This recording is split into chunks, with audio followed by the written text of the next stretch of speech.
शौकाल कलाई वनकम जो बोले सोनियाल सत श्री अकाल। सत सत नमन मेरे सारे आचार्यगण एवं मेरे प्यारे भैया बहन।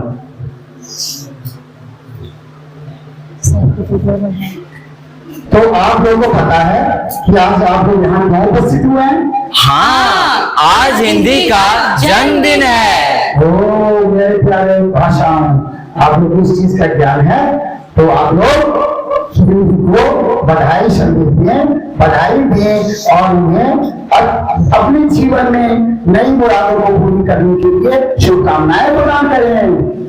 आज हम अपने बड़े भाई के जन्मदिन के उपलक्ष्य में हिंदी में ही बात करेंगे। जन्मदिन की हार्दिक बधाई मेरे भाई। ईश्वर तुम्हें दीर्घायु करे, तुम्हारी सारी मनोवांछित सपने पूरे हो। शुक्रिया शुक्रिया, तहे दिल से शुक्रिया आप लोगों का मेरे प्यारे भाई बहन, मेरे अनुजों। क्या सचमुच आप लोगों के मन में मेरे मुरादों को पूरा करने का अभिलाषा है? तो आज इस बड़े भाई को इस देश की बल्कि पूरे भारत की राष्ट्रभाषा को दर्जा दिलाने में मेरी मदद करिए। आखिर क्यों? मेरे भाई, इसलिए कि गांधी जी ने एक वक्त कहा था कि प्रत्येक राष्ट्र की एक राष्ट्रभाषा होनी चाहिए। बिना राष्ट्रभाषा के एक राष्ट्र गूंगा होता है और दुर्भाग्यवश आज तक हम गूंगे ही हैं। तो मैं क्या कुछ कम हूँ?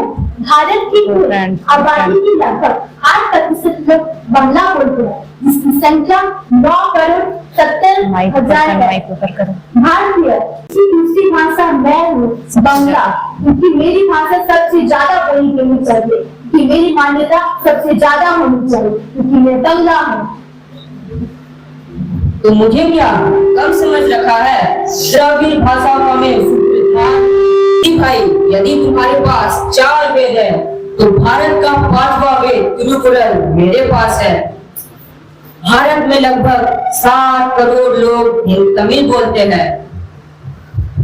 भाई, मैं उन लोगों द्वारा बोला जाता हूँ जिनका देश की स्वतंत्रता में सबसे बड़ा योगदान रहा है। भारत में लगभग 3 करोड़ 30 लाख द्वारा आदमियों द्वारा पंजाबी बोली जाती है।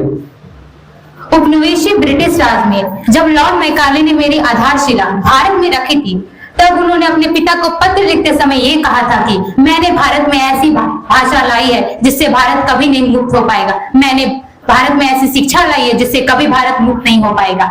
इसलिए तो मैं आज तक भारत में पुष्पित पल्लवित होती आई हूँ। वाह लॉर्ड मैकाले साहब, वाह! आपको इस कार्य के लिए ईश्वर जन्नत नसीब करता रहे। इसी कारण तो आज तक नागालैंड जैसे, अरुणाचल प्रदेश जैसे और मेघालय जैसे राज्यों में मुझे तो राज्य भाषा का भी दर्जा दे दिया गया है। यहाँ तक कि मुझे 135 मिलियन लोग बोलते हैं, 135 मिलियन लोग। मेरे प्रिय भाषाओं, मैंने आज आप सबों की सुनी, अब मेरी भी सुनो।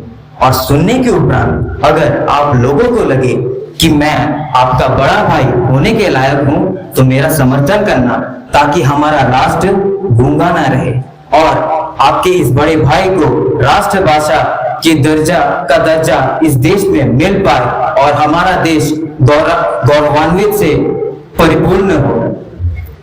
तो मैं हिंदी विश्व की 4थी सबसे ज्यादा बोलने वाली भाषा हूँ। मुझसे सिर्फ मंदारिन, स्पेनिश तथा अंग्रेजी ही आगे में बोली जाती है।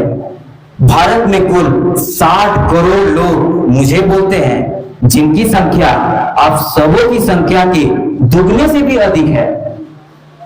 मेरा किसी भी भाषा से कोई वैर नहीं है। मैं विदेशज या फिर आगत को सबको स्वीकारता हूँ, मैं नकारता किसी को नहीं हूँ। मेरे लिए बिछौना, खटिया देशज के रूप में उतना ही महत्वपूर्ण, उतना ही प्यारा है जितना कि स्कूल, हॉस्पिटल विदेशज के रूप में।